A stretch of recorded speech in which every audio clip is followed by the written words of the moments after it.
From LPM, Louisville Public Media. Support for LPM podcasts comes from the Eye Care Institute and Butchertown Clinical Trials, where they strive for diversity, equity, and inclusion within their staff, patients, and clinical trial participants. To learn more, visit butchertown.clinic. I'm a Jew from Kentucky, that's what I am. The good Lord foresaw it with his infinite plan. Shalom, y'all, and welcome to the Bluegrass Schmooze. I'm Rabbi Ben Fried. And I'm Rabbi Shani Abramowitz. You often hear us talk about holidays and traditions that are thousands and thousands of years old. But Jewish history is a living history, and our story is still unfolding. It's the month of Iyyar, when we commemorate Israel's Memorial Day, Independence Day, and Holocaust Remembrance Day. Yom Hazikaron, Yom Ha'atzma'ut, and Yom HaShoa. We'll talk about all those and meet 3 Kentuckians who help educators teach about the Holocaust here in the Commonwealth. That's all coming up on this episode of the Bluegrass Schmooze. Forever a Jew with Kentucky, my home.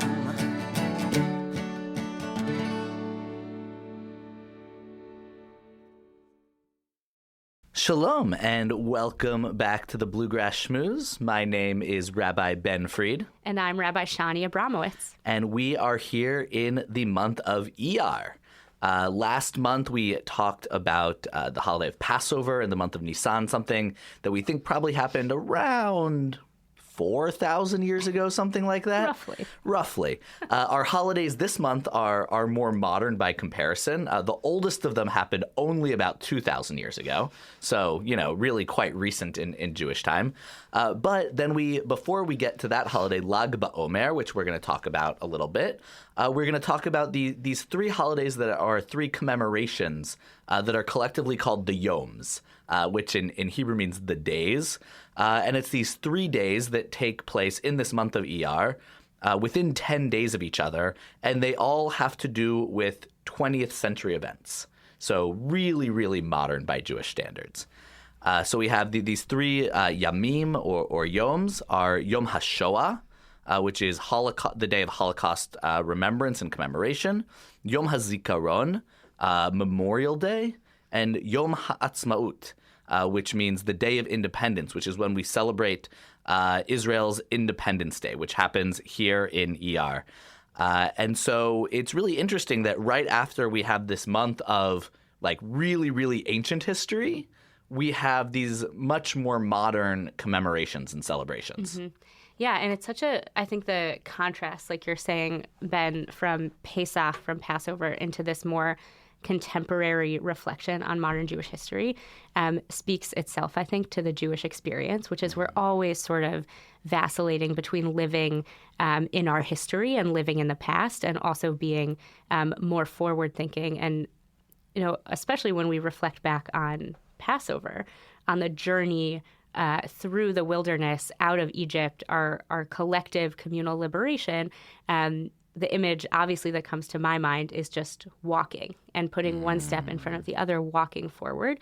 And I think the Yoms they remind me of what it means to be a Jewish person, sort of walking through history, and to sort of make these stops on the way, even though they're more modern and maybe don't have the same mythological quality as things like Pesach, are important and significant pieces of our journey and what it means to become part of Jewish community. Yeah, and as you're saying that, I'm thinking about that part of what it means to be a Jew in modern times is we are seeing the building of that mythos and of that tradition. And you mentioned walking, and 2 images popped into my head.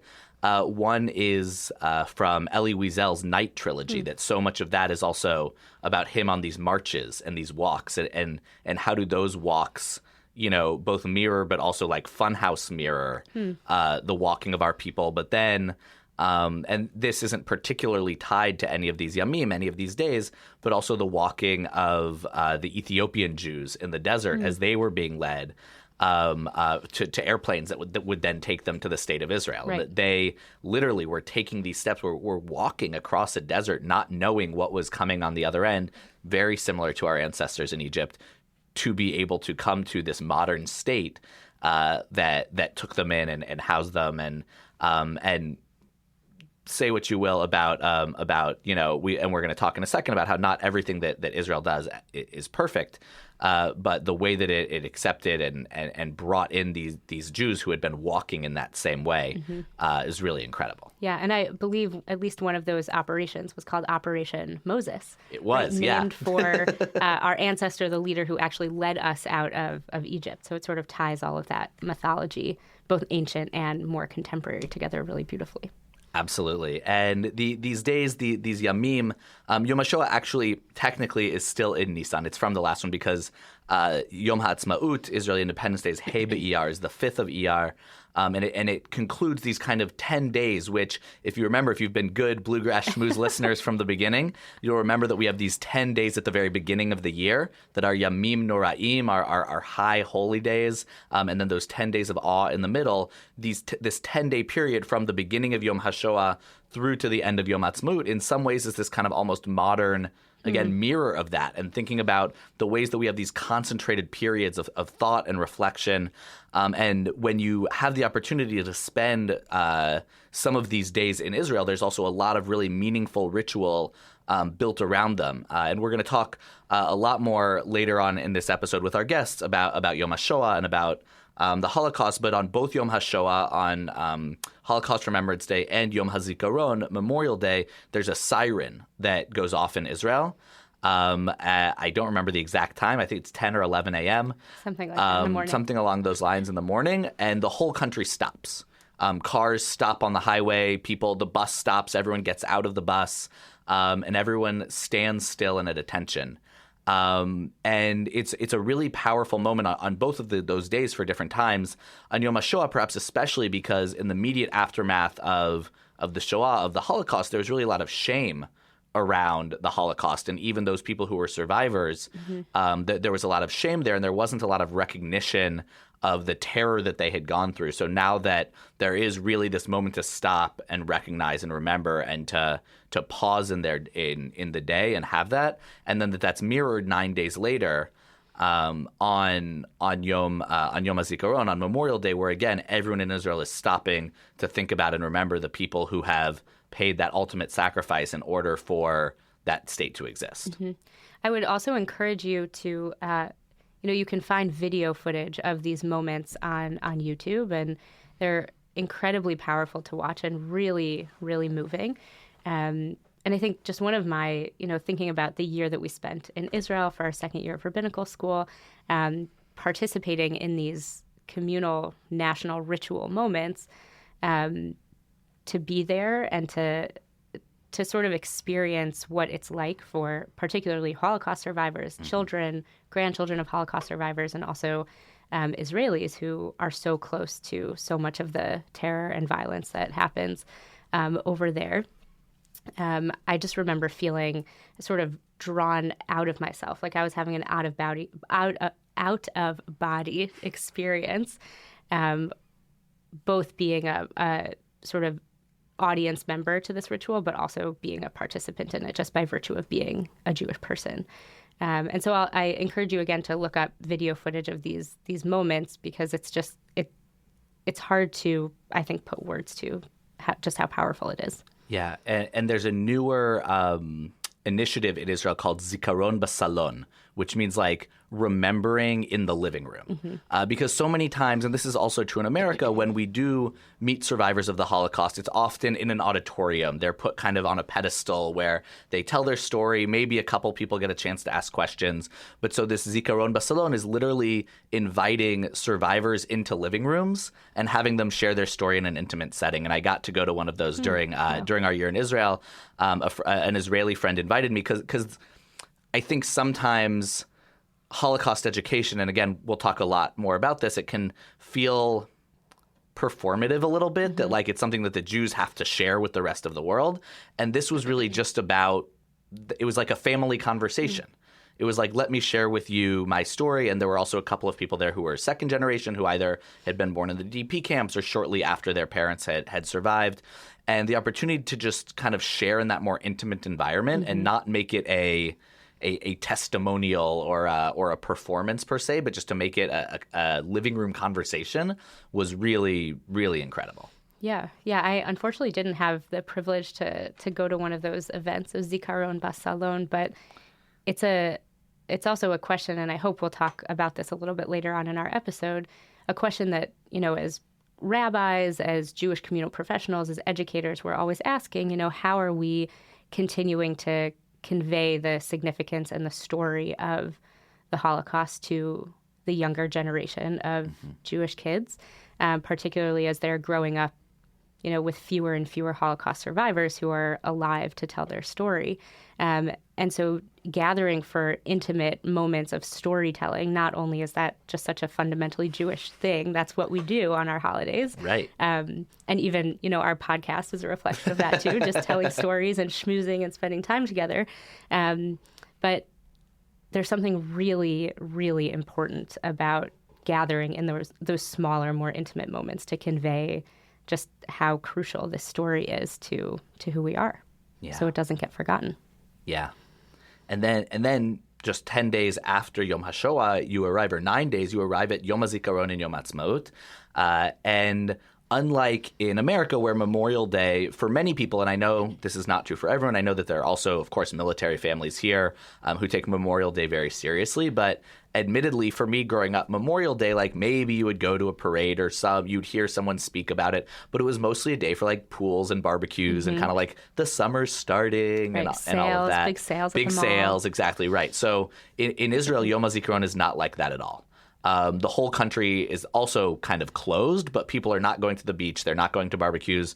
They're often at home with family.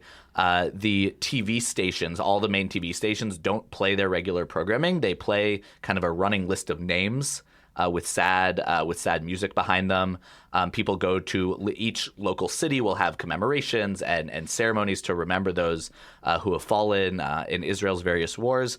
And again, though, there's really interesting modern ritual that's been created. There's kind of on the evening leading into Memorial Day, there's this tradition of kind of like gathering in public and singing these kind of like sad, plaintive songs together. It's almost like kind of communal sing-alongs where you get and you'll go. They even like will give out song sheets, but mostly everyone knows the words to these songs because you sing these same songs every year. And they're not biblical songs. They're not, really old. They're usually mostly written between, the 30s and 60s. And you'll have, someone playing music or, sometimes, little videos running, and just the neighborhood or the small town just gets together to kind of sing and gather together and be together in their grieving. And it's really, it's very moving and it's very touching. And it's, again, this creation of modern ritual that in so many ways echoes all of our Jewish ritual, but brings it into today. Yeah. And I think it's important to acknowledge that, even the global Jewish community is so small, but especially in Israel, that almost every single person who lives in Israel knows someone who has been killed in service or a victim of violence and terror. And so it really is, it's not just a ritual moment, and it's certainly not mythological. It's very, very real.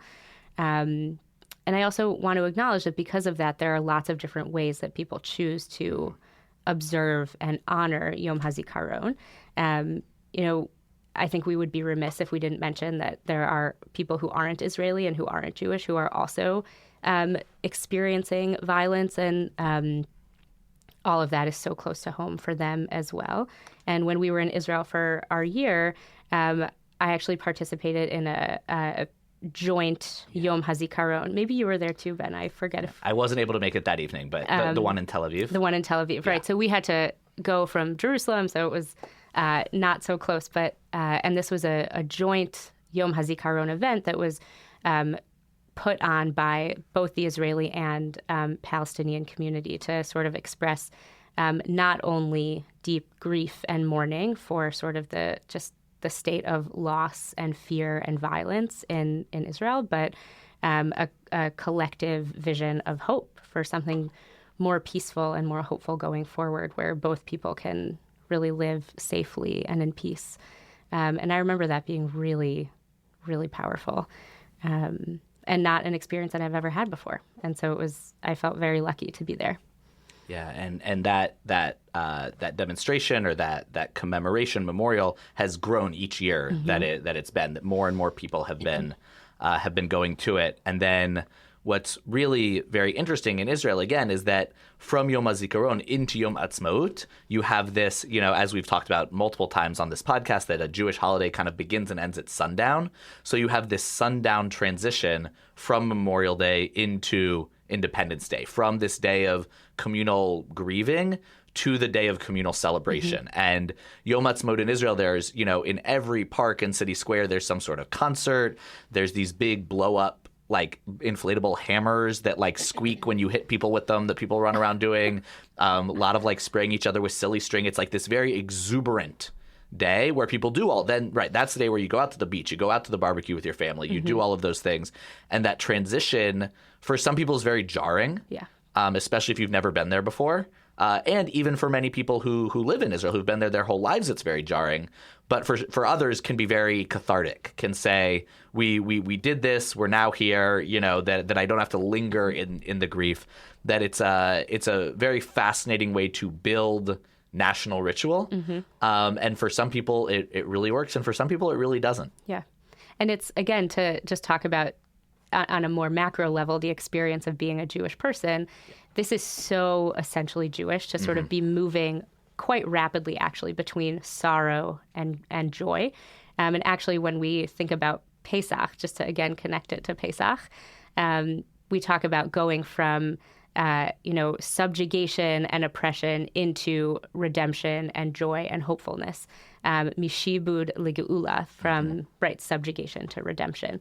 And so this theme is just so prevalent, I think, throughout the year. It's a thread that we see in almost everything that we do. And in a few episodes, when we talk about the month of Av, we're going to see this transition from grief and sorrow and communal mourning into almost rapid succession joy and celebration. So it's something for us to think about, to really ponder and unpack what that experience means for us as Jews. Yeah, and I think it's, we've talked a little bit here about, that holding multiple things, right? Even right before Passover, we had Purim, right? Where you also were celebrating that flip of, oh no, all of the bad things were going to happen, and then it all turned around. And so many of our holidays, right, that there's this tension of potential disaster and then the release or the catharsis of celebration.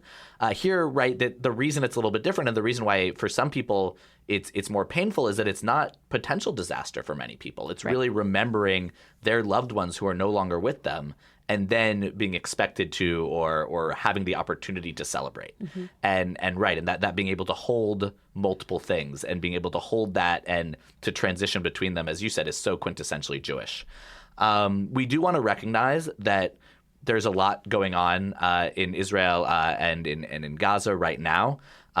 Because of the nature of this podcast, one is that we record well ahead of when it's released, and things change so rapidly that we don't necessarily feel comfortable commenting on the situation because it might be so different by the time you are listening to this. And this podcast is really about the Jewish experience in Kentucky. And we really want to ground it in that and to ensure that that's where we're keeping our focus. So Shani and I both want to offer a couple of podcasts if you're interested, if you've been following closely what's going on in Israel and in Gaza. I'll just say for myself, I think that, for a Jewish person, it's important to have a deep relationship with the land and the state of Israel. That relationship looks different to different people, and it doesn't necessarily mean that you have to feel in any particular way about any particular action about the government of Israel. But we did want to recommend a couple of podcasts that we like, that we listen to kind of listen to Israelis sharing about that, to listen to Israelis sharing their stories and their feelings. So one from a producer named Noah Ephron is called The Israel Story. It's kind of the This American Life of Israel. It's very intentionally modeled after This American Life. But it really tells stories of Israelis, and it focuses on telling stories of Israelis right now and the situations that they're in. So that's one that kind of comes to it from a more storytelling lens. And then another one is called For Heaven's Sake, which is a podcast, a program of the Hartman Institute, which is a pluralistic think tank in Israel and here in America. And we think that both of those podcasts do a really good job of presenting a number of different viewpoints and opinions, and really deeply and thoughtfully working through some of the things that are going on in that conflict. Thank you, Ben. Yeah, it's so important. And I just want to, again, lift up what you shared, which is that the Jewish community thinks so differently about what's going on in Israel now, but also just in terms of, Zionism and Israel's history and Israel's story. And if you're one of our listeners who is maybe new to Jewish community or are actually not Jewish and learning about Judaism for the first time, maybe through our podcast, I would encourage you to, seek out a Jewish person to talk to about this, because it's really easy to just see, the headlines and be scrolling on social media and to be experiencing the news in a very deep and visceral way, because it is very difficult right now. But if you are able, if you live in a place where you're near a Jewish community, I would encourage you to reach out and just say, hey, I want to try to understand your perspective and how you're doing and how your community is thinking about this. And know also that when you do have that conversation, if you travel to the next Jewish community a town over, chances are that you will find Jewish people who think very differently about this as well. But just want to encourage folks to be talking to people and not just headlines on social media. Yeah, I was going to say, if you seek out one Jewish person, you should probably seek out a second Jewish person, because they might feel differently. But I do think that, broadly across the Jewish community, and again, when we're recording this, there are still, Jews being held captive in Gaza, and that is really painful for broad swaths of the Jewish community, and really feeling their absence and feeling the uncertainty of their presence there has been very, very difficult for the past 6 months. Mm-hmm. And it's interesting, actually, that we're talking about this during the month of Iyyar also, because one of the other things that's happening throughout the whole month of Iyyar is a special counting that we do. And I promise this is actually related. It's going to come back to it. But between the holiday of Passover and the holiday of Shavuot, Pesach and Shavuot, we count the days. That actually, it doesn't say in the Torah anywhere the specific date that Shavuot is on. Shavuot we're going to talk a lot more about next month, because that's when it actually falls. But it specifically instructs us that we have to count 7 weeks from Passover to Shavuot. And in that counting, there is something to be gained. And we're going to talk about the spiritual counting in a second. But the first 33 days of that counting between Passover and then a holiday called Lag BaOmer, we actually are also commemorating a period in which Jews were dying during a war. That there was a war at that point. It was the war in the immediate aftermath of the destruction of the Second Temple between the followers of Bar Kokhba, a Jewish kind of military leader. That he was leading this revolt, and the rabbis in the Talmud say that what we're commemorating during this period is kind of a mourning, is a loss of life due to a plague, is the kind of euphemism that they use. But probably it's that these Torah students were in the midst of an armed conflict, and so it's kind of almost a little bit. I don't want to say fitting, but it connects there that this period, these first 33 days of the Omer, of this time of counting, are sort of a time in which we have some almost mourning practices. Mm-hmm.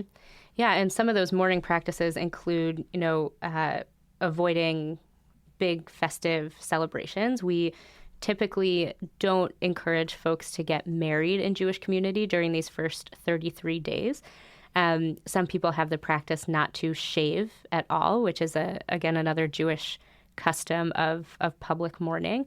Some people don't listen to live music or any music at all. I know growing up, we were allowed to listen to Jewish music, but we couldn't listen to anything else, and certainly not live music. And we know with how much you loved Clay Aiken, that must have been difficult. It was really hard. Thank you for that callback. Yeah.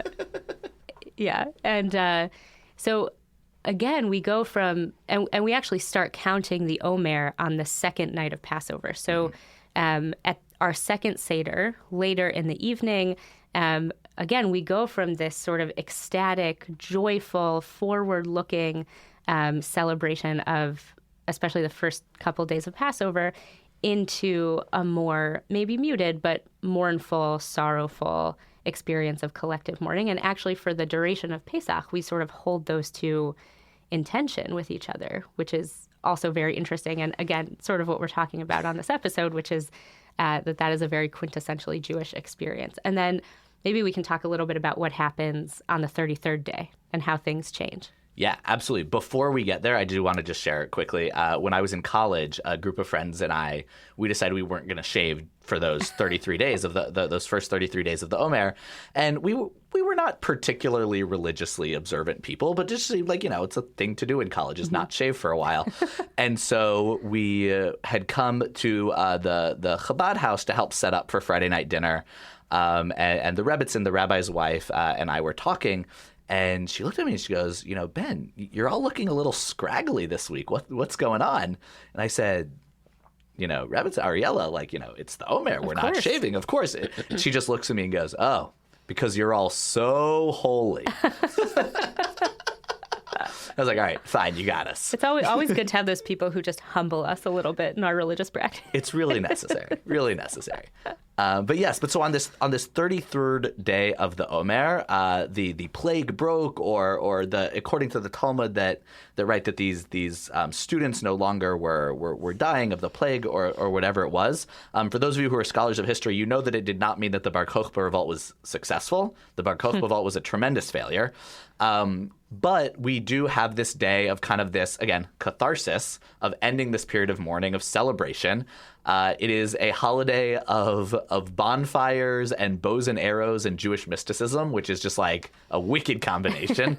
But it's really, it's amazing. And again, depending on where you're celebrating, like in Israel, it is both one of the coolest and one of the scariest days because it's literally just like a bunch of children gathering large amounts of wood and lighting them on fire and running around them in the middle of like a country that often is in drought at this time. But like people, like you will see these like in the days leading up to like the Omer, like just these like collections of like pallets of wood like stacked in random places that are going to be used for this. But even in many communities in America, you have kind of bonfires, celebrations. The bows and arrows again are reminiscent of that Bar Kokhba revolt, but now are just kind of fun to shoot because they're bows and arrows, as long as you do it safely and with the supervision of someone who is trained to do so. Nerf guns also work well for this Nerf guns, or the ones with the little suction cups on the end instead of a point. Always a good choice. But then you also have this kind of like mystical aspect of it, that the whole Omer has gained deep mystical significance really in the last like 300 to 400 years. Mm-hmm. When rabbis who are steeped in the Kabbalah and Jewish mysticism have taken these 7 weeks and kind of turned them into this like grand period of introspection and introspection in a way that thinks about the way that we as humans who are created in the divine image, how learning about ourselves helps us to learn about God. Mm-hmm. Yeah, and each week is sort of endowed with a special Kabbalistic quality. I want to say a little bit more about the significance of the counting, but want to first share an experience from childhood of Lag BaOmer. Every single year, our shul, our synagogue, organized a Lag BaOmer bonfire at the Emily Oaks Nature Center in Skokie. And some of my sweetest memories, actually, of growing up in that synagogue are from Lag BaOmer. People, particularly families with young kids, would come to these bonfires and we would make s'mores and run around the forest preserve. And we actually my family has a box of printed pictures from disposable cameras from years and years of these Lag BaOmer celebrations. And so it's just very sweet. And we've been trying to figure out a way to replicate that here in Lexington because it's such a family-friendly opportunity. And I think a really fun way to sort of bring people into a different kind of Jewish observance and Jewish practice. The other reason why the counting is so important is because it marks the period, like you said, Ben, from Passover to Shavuot.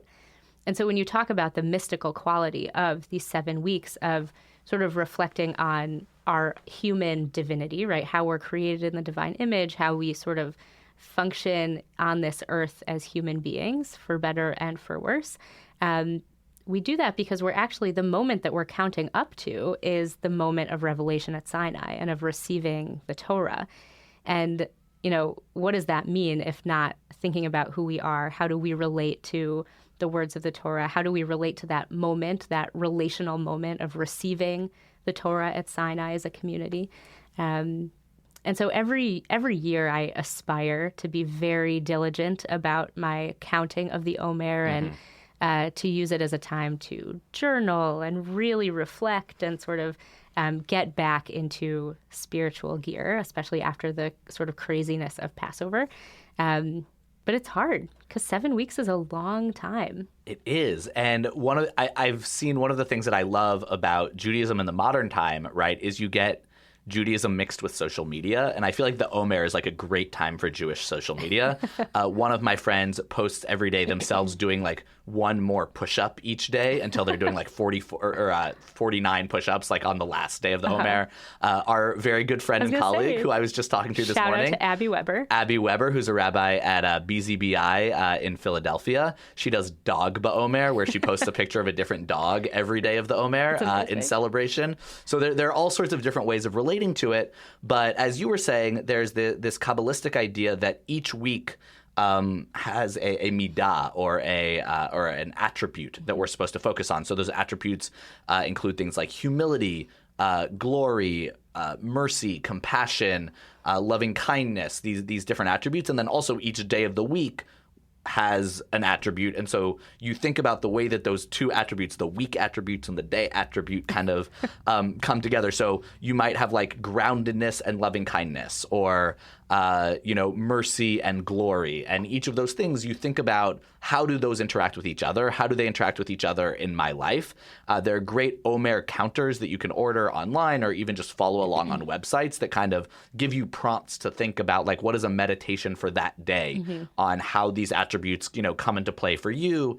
And then, you're building towards this better understanding of yourself, this kind of coming into your own to reach that point where you are ready to stand again at Sinai and be ready to like relive that moment of revelation. And next month, I promise you will get to geek out about Dr. Ben Summer and all of the... Thank God. I was too excited. I'm too excited about Ben Summer. And all of those amazing things that come with Shavuot. But just that lead up to it, right? That...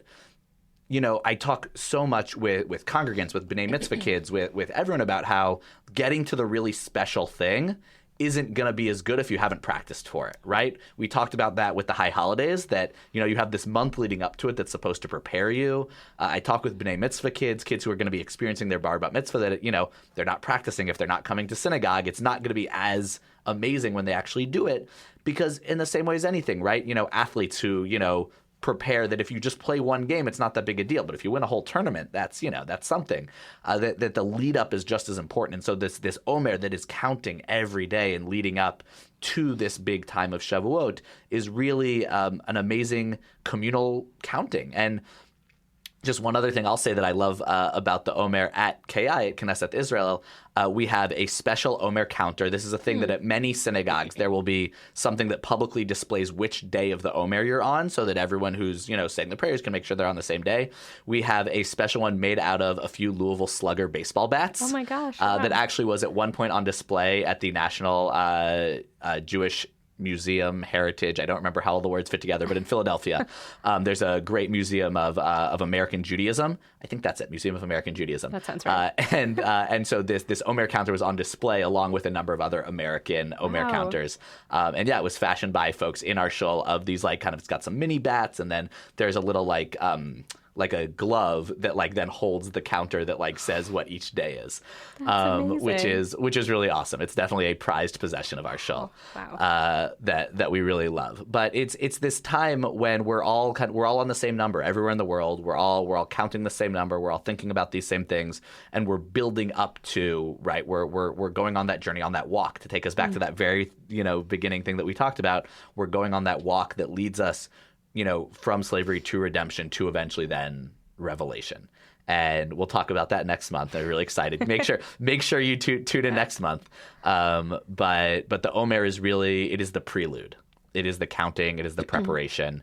And you get some fun celebrations within it. But it's leading up to the big thing. That's it for this month in Judaism. When we come back, we'll kibitz with 3 Kentuckians, who work to make Holocaust education effective and ethical for students in the Commonwealth. You're listening to the Bluegrass Schmooze.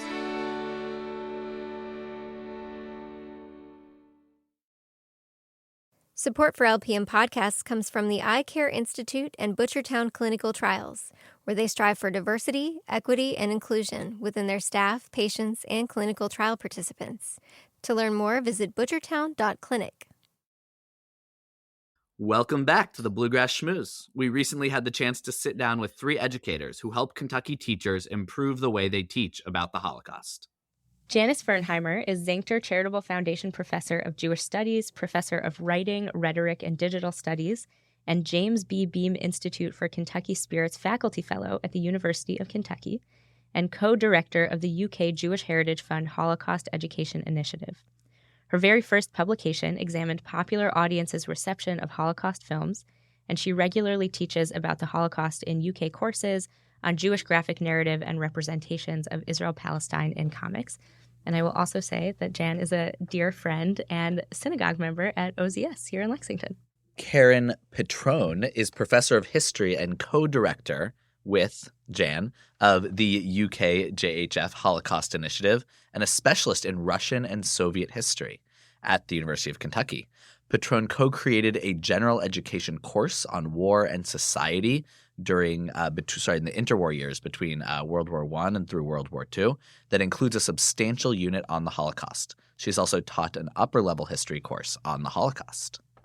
And Alice Goldstein has widely published on demographic studies focusing on population mobility in reaction to modernization and on contemporary American Jewry. Alice is the author of Ordinary People, Turbulent Times, in which she tells the story of her own family's resilience and escape from Nazi Germany. A graduate of Connecticut College and Brown University, Alice served for 25 years as a research associate on Brown's Population Studies and Training Center. She's an active member of Ohave Zion Synagogue, where she teaches a weekly Bible class and regularly leads services. Welcome to the Schmooze. Thank you so much for having us. So we're just going to jump right in. And our very first question is just to ask you to tell us a little bit about the UK Holocaust Initiative that's done in partnership with the Jewish Heritage Fund, and just when it got started, how it got started, who were sort of the major players, and what was the inspiration really for getting that project off the ground. And maybe Karen, we'll start with you. Certainly. So in 2018, the Kentucky State Legislature mandated that the Holocaust should be taught in middle and high schools.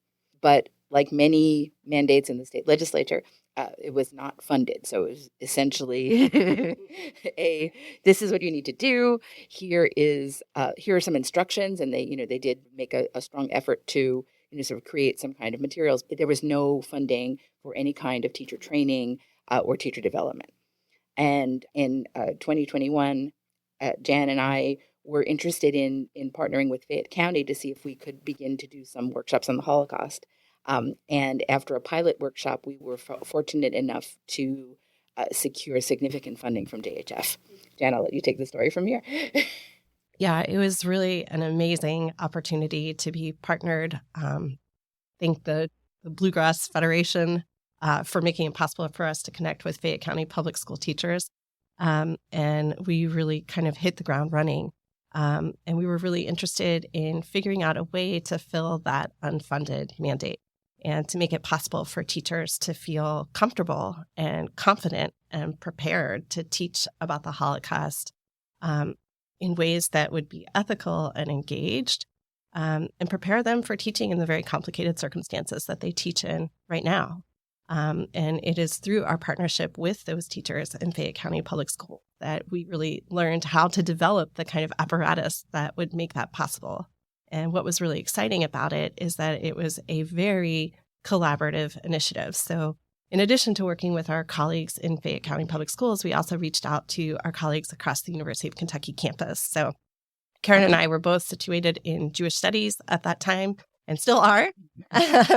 But we also have colleagues in the the College of Education who work more closely with training and educating teachers in social studies and English language arts, both at the middle and the high school levels, and sort of preparing them to be the future teachers of Kentucky. And that's, in fact, our partnership with them allowed us to kind of pilot some of the work that we later then developed with the larger JHF grants.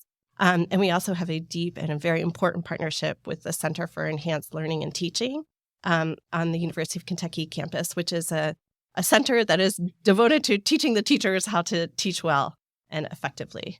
You mentioned something there that I found really interesting. I remember I went to public school for middle and high school in Ann Arbor, Michigan, and I remember we did a unit about the Holocaust in middle school. I don't remember if we did in high school or not.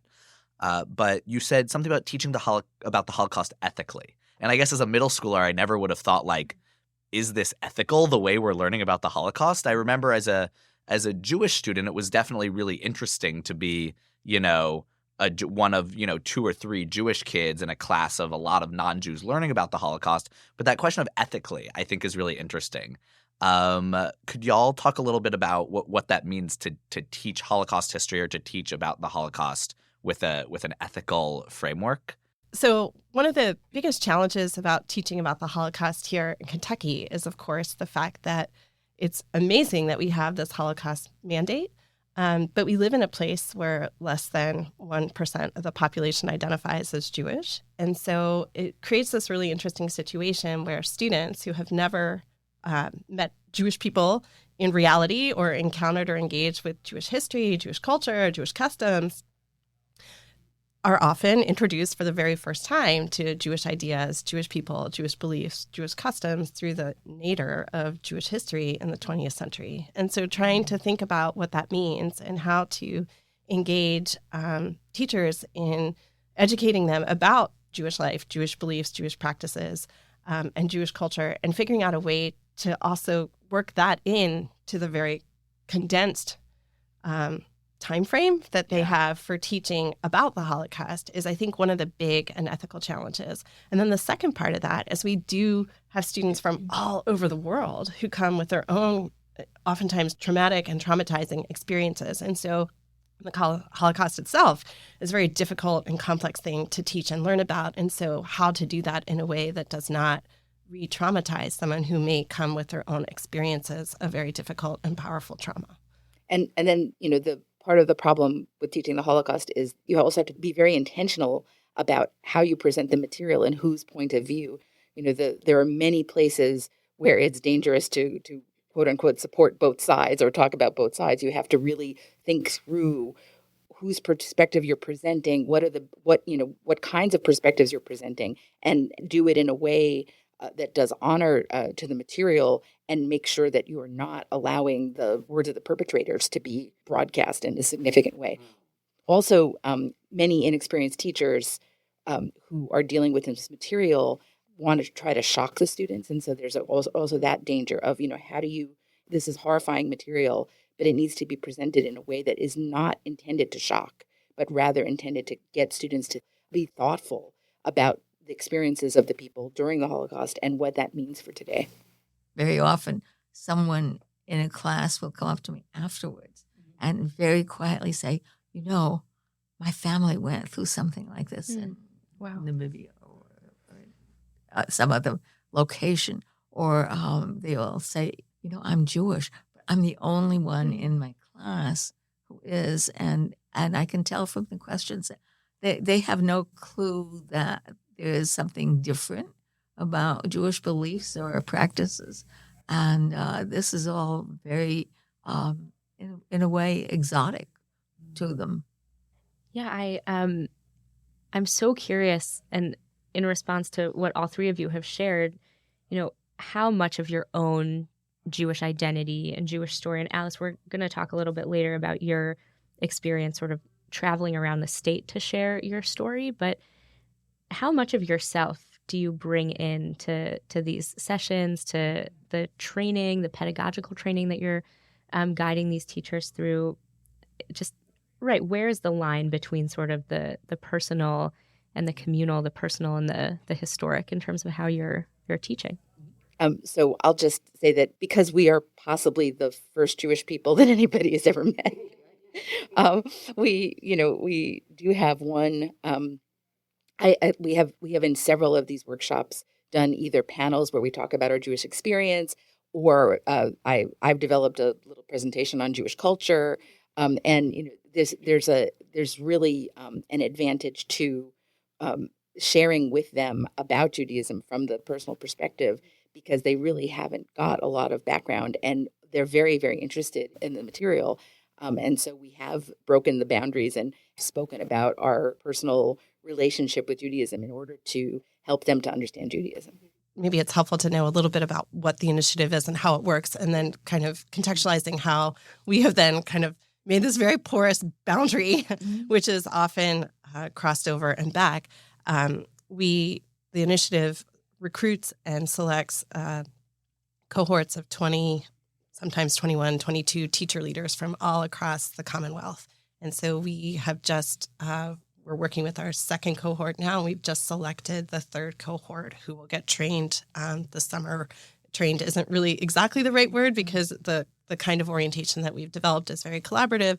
But as part of that orientation, there's a 3-day orientation over the summer where these teachers come now in person. When we first started doing this, it wasn't possible to learn from each other, but also from us about how to engage, how to do this kind of work in an ethical and engaged way.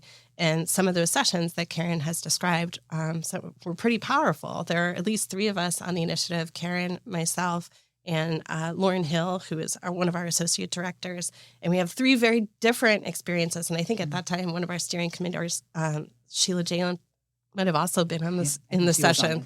And so you had like the full range and diversity of Jewish life and experience represented by just these 4 women talking about what it's like to raise kids here and what our own growing up experiences were like. And I think that can be a very powerful first-person engaged experience, especially if you've never met Jewish people before. And this year, we're going to take it to the next level and have the culminating experience of our in-person orientation include an actual participatory Shabbat service and Shabbat dinner at the end of those 3 days. And hopefully we're in the works, but it'll be shared across the 2 communities here in Lexington. And we're holding the orientation, the 3-day orientation at OCS. So that's very exciting too. And so that the teachers actually have a chance to be in a Jewish space. We've had other sessions inside the temple, and so see what it looks like and also what the artifacts are. There happens to be a lovely little Holocaust museum inside the temple. That's really wonderful. I think one thing that I'm thinking about as y'all are talking, especially bringing folks from areas of the Commonwealth that, there might not be very many, if any, Jews.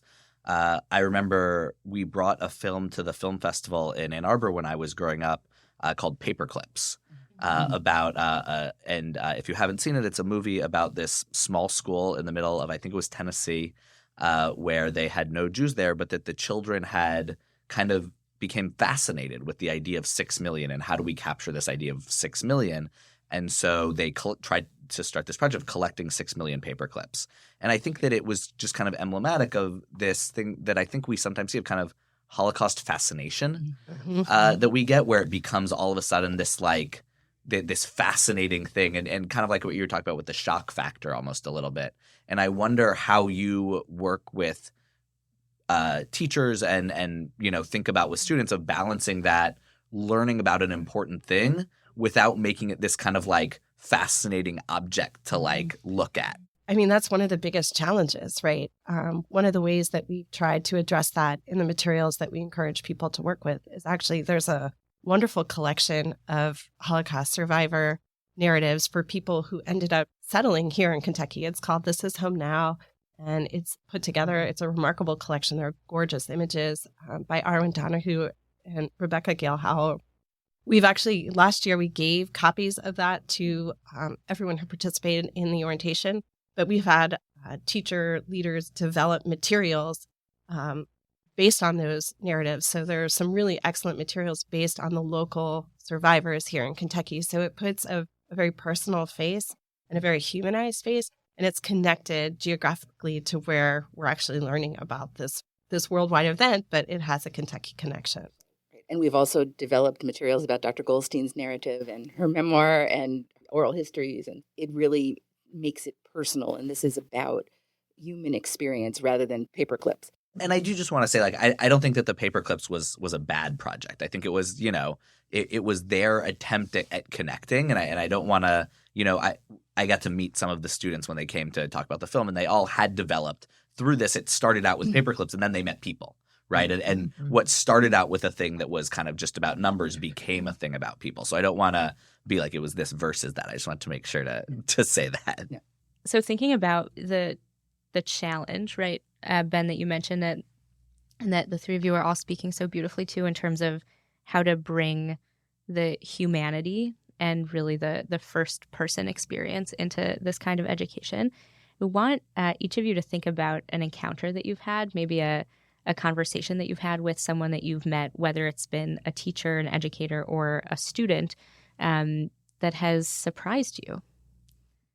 One of the things that startled me has been not just one encounter, but several after I've finished speaking, where someone will come up to me and tell me that, yes, they've experienced anti-Semitism in the classroom or in the school, not among teachers, but certainly student to student. And there have been a number of incidents in schools in Lexington, but also elsewhere. And that's been really something different and new for me. And it's only been within the last couple of years that I've really had that kind of conversation. I mean, I think one of the things that we've seen that is, I mean, surprising in a good way is how committed these teachers are to doing this. The kind of, I mean, a lot of them come with very little background. With they come with perhaps not having done a lot before, but some of them come already having come down this path and want to develop further, become teacher leaders. And I think that the teachers demonstrate a real openness to being vulnerable, demonstrate a real openness to wanting to learn more and acknowledging the limits of what they do know. And they're very open about sharing their trepidations, sharing their sort of triumphs in the classroom, their methods, but also there's really strong commitment to doing the very best they can to honor the subject. And so I found that to be sort of very both gratifying and humbling and everything else, that the teachers really are trying hard. Now sometimes not everything works as well as everything else, but they're really working at this. Yeah, I think the willingness to be vulnerable and to admit that maybe you didn't have the kind of preparation that's what's drawn you to participate in the initiative, and then to have the courage to express something maybe you're not sure you have exactly the right words. I think a lot of people are really afraid of saying the absolute wrong thing. But being brave enough to say something and to ask a question about how to engage in a way that will be most effective, I think that's really what's been a very beautiful surprise, much like Karen has described. And it comes from the kind of amazing commitment and trust that these teacher leaders develop, not just with one another, but also with us. And that kind of vulnerability, I think it goes both ways, and it grows out of the kind of willingness on both sides to come to a place and admit, oh, maybe we hadn't thought about it in this particular way, or, oh, yeah, you really only have 20 minutes in the classroom to talk about this on that particular day. How do we make the best use of those 20 minutes? Oh, that's really heartening to hear. And I imagine that it also has a ripple effect in the classroom, that these students are sort of not only learning from their teachers in terms of content, but watching their teachers sort of step in maybe to this place of vulnerability. And especially now in an age of, scrolling, and you see a headline on social media or a meme, and that becomes the whole story, to maybe have a departure from that and get to learn in that kind of way is really, really important, especially for this kind of very sensitive and important topic. It feels like a good place to pivot, Alice, to talking a little bit more about your experience. Earlier this year, the Scott County Public Library hosted a traveling exhibit from the National Holocaust Museum in D.C., and you were the featured guest speaker. And I wasn't able to be there the first night, but I heard that the first evening of the program, it was standing room only. And it was a room mostly full of people who are not Jewish. Of course, there were people from, the Lexington Jewish community who came out to hear your story and support you. But it was standing room only, and a room full of people who are maybe new to Holocaust history, new to Jews and Jewish community.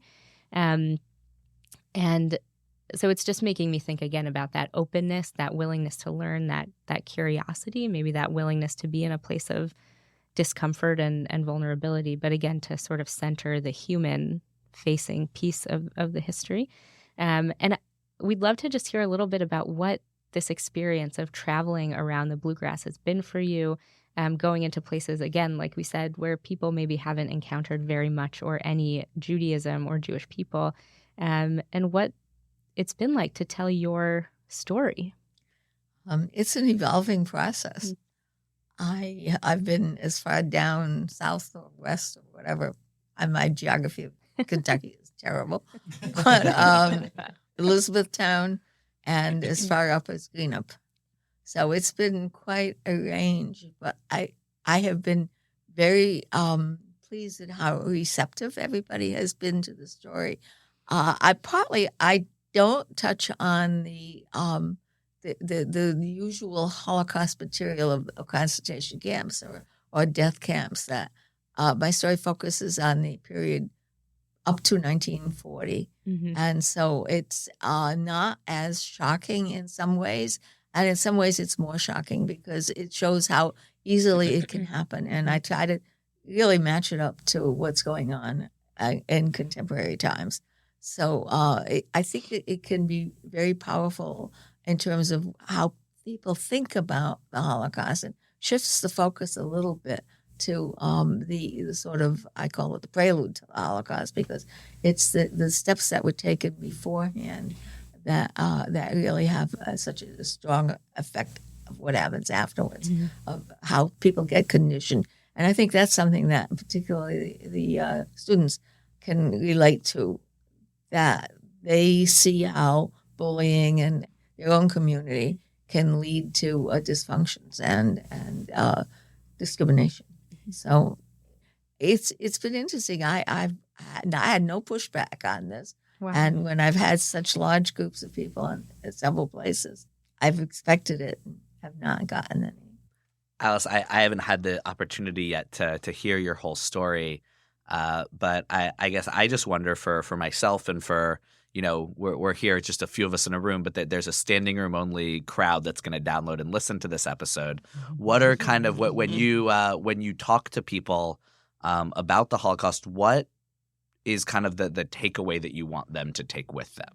When you leave, what are you generally hoping that those people will take out of the room with them? I'm hoping that they'll recognize that it doesn't happen all at once, that it's a process that takes time, and it begins with small steps that are often reasonably acceptable, and that it goes from that. So I like to think that we're at a stage here in the United States or in the world that there are many small steps that already have been taken to push us into a less tolerant attitude, to lay the groundwork for marginalizing groups of people. And I think that's what I want people to take away from my talks also. Thank you. So we're going to go now to what we like to call our lightning round. A little bit of a pivot from the perhaps the heaviness of the conversation. And again, we thank you for all of the work that you're doing and all of the importance of bringing this kind of education to people throughout the Commonwealth. It's really such vital work, and I love the framing of it that you all have expressed. Is it's not just about the shock factor. It's not only about learning about Jews at their nadir and what is the worst thing that has ever happened to us, but what are the cultures and values and traditions that we bring. And I think that hearing that and hearing that the people who are helping to bring this mandate out into the whole Commonwealth are doing that is very heartening for me. And I want to say personally, I really appreciate the work that you're doing, and I know that so much of the Jewish community does as well. But we're gonna pivot now to this lightning round. So these are gonna be kind of fun questions. Don't think too hard. Just whatever the first thing that pops into your mind is, and we're gonna go back and forth asking. So the first question is, what is your favorite Jewish holiday? We'll start with you, Karen. Passover. I would have to say Passover also. I love the food. Yeah, Passover. Consensus on Passover. Yeah. Although Sukkot is a close second. Okay. Honey cake or apples and honey on Rosh Hashanah? And Jan, we'll start with you. Do I have to choose? For the purposes of the lightning round, you have to choose. I say both and. I can't choose. None of the above. I like the apple. The apple. But the honey you can leave. Okay. I think apples and honey. All right. Next one is, what is your favorite Purim costume that you've ever worn? We can expand it to any costume you've ever worn that you like. My little Good Riding Hood costume that's on the front of my book. Oh. Wow. We have a picture of Alice here on the front of her book. Age 2 in a little Red Riding Hood costume. Wow. I don't think anyone can top that. That's the winner. I don't think that's the winner. We'll leave it at that. All right. Your favorite food to break the Yom Kippur fast on? Oh, dairy kugel. Yeah. Challah and butter. We actually have a very renegade tradition of having Chinese food. I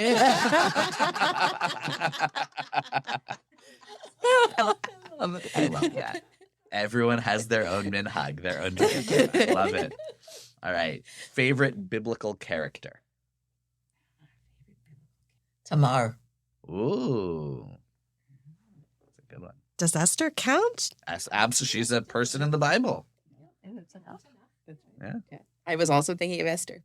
But Great minds think alike, Karen. Well, and then there's, David the musician, right? All right. And the final question of our lightning round, Hamantashen or latkes? And there is a correct answer to this question, I will say. Well, definitely. I mean, it's latkes 100% of the way. Yes. Hamantashen. Whoa! I think Alice is the first person who's chosen Alice, Hamantashen. I think you are our first Hamantashen I choice on the didn't show. know about latkes because I'm West European and we didn't have latkes. We had fried cookies or fried cakes instead. So, Hamantashen we had lots of. So, yeah. Do you have a favorite filling? Well, I love chocolate, but raspberry is good too. They're context specific. Latkes for Pesach and Hanukkah. And For Pesach? yeah, we make fried latkes. Yeah. There's nothing. Why not? There's nothing Why non-Pesach about it. Yeah. And Hamantashen on Purim. Great. So now we like to close out each of our episodes with what we call the L'chaim of the month, which is a chance for each of us to sort of express hakarat hatov and gratitude to a person or a group of people or organization that we're especially grateful for right now, someone you want to just give a shout out to. So you could take a minute to think about it, and then we'll just go around and share who your L'chaim of the month is to. And we are always remiss. We always forget to have our bourbon at our tapings. So We also Next often time. tape in the mid-morning. that's true. That is the best time to do a tasting, actually, because your palate is clean. Oh. Uh-huh. All right, I forgot I signed to the Jim Beam professor. Does anyone want to go first? Well, I'll go ahead and take an opportunity to thank the other two folks on the leadership team of our project, Lauren Hill, who is a middle school teacher at Leestown Middle School, and Jill Abney, who's the associate director of the Center for the Enhancement of Teaching and Learning. We love them, and we couldn't do what we're doing without them. They are amazing. Do you ever make miseducation of Lauren Hill jokes, or is that No, I have to say that we have not yet made one of those jokes, but now we time in the future. Yes. There you go. Along with that, I guess I will thank the Jewish Heritage Fund, without whom we also could not do this very important work. And we'll also thank the Jewish Federation of the Bluegrass here for their partnership. I want to really shout out to a couple of things. One is the group at UK who is really doing this educational process. I think it's so critical, and you've done a fantastic job. And I've met so many wonderful people as a result of it. But the other one that I was thinking a little more abstractly of is HIAS, the Human Aid Society, because they have been so, first of all, they helped us come to the United States and help us situate once we're here. So it goes way back, but they've done such wonderful work with refugees. It's so important now again. Thank you, Alice. I think my l'chaim of the month, I want to raise a glass to a joint Israeli-Palestinian organization named Omdim B'Yachad, Standing Together. And they do education and coexistence work. And, just thinking about the work that you all are doing, and particularly the focus that you highlighted on openness and vulnerability and being willing to really face the other, even when it's challenging, is something that I think Omdim B'Yachad is doing, and sort of teaching Jewish communities how to do that work in a safe and really important way, especially right now. So to Omdim B'Yachad, Standing Together. And I want to give my l'chaim of the month to the folks who are putting together. We have a Yom HaShoa commemoration every year, which is Yom HaShoa is the day of Holocaust Remembrance in Louisville, and especially to a Holocaust educator we have in Louisville, Fred Whitaker, who works at St. Francis of Assisi and brings his students every year to participate in that commemoration. And really the way that his students have spoken as mostly non-Jewish students about the Shoah and the way that they learn and the way that they center people and do all these things and center stories the way that y'all are all talking about, I find to be really inspiring. And so do y'all know Fred? I see you jump in. I wanted to jump in because I meant to mention him at the beginning because I started out with the Holocaust mandate, but it was Fred Whitaker and his students who lobbied for 15 years to get the mandate. Oh, wow. Well, big l'chaim to Fred then. I didn't even know that. So l'chaim to him and to his students who really, I think, exemplify what it means to be allies to the Jewish community and especially around Holocaust education. So l'chaim. L'chaim. And thank you all so much for schmoozing with us. I know that Shani gets to see the three of y'all all the time, but it was a pleasure for me to spend some time with you. And thanks for being on the schmooze. Yeah, just grateful for the work that each of you are doing, and I know that our Jewish community, but also the Commonwealth, is better for it. So thank you. Thank you very much. Thank you for having us here. We hope you have a wonderful and reflective month of Iyyar. And join us next month for Sivan, when we talk about the holiday of Shavuot, receiving the Torah at Mount Sinai, and kibitz with some Jews by choice who have had their own moments of revelation.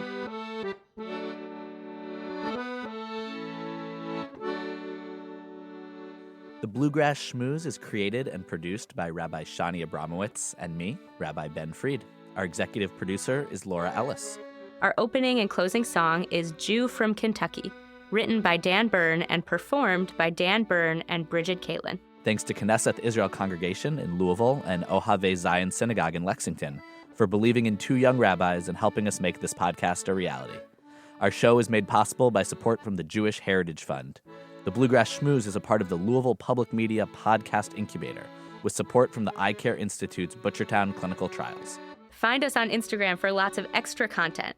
We're at Bluegrass Schmooze, or send us an email at schmooze@lpm.org. To keep in touch and to learn how you can help us continue this work, visit bluegrassschmooze.org. We're Jews from Kentucky, that's what we are. We drink our mint juleps from a kosher dill jar.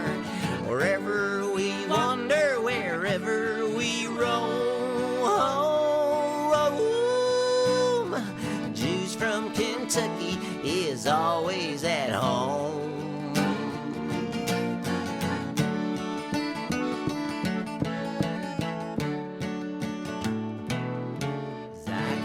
Everybody. Support for LPM podcasts comes from the Eye Care Institute and Butchertown Clinical Trials, where they strive for diversity, equity, and inclusion within their staff, patients, and clinical trial participants. To learn more, visit butchertown.clinic.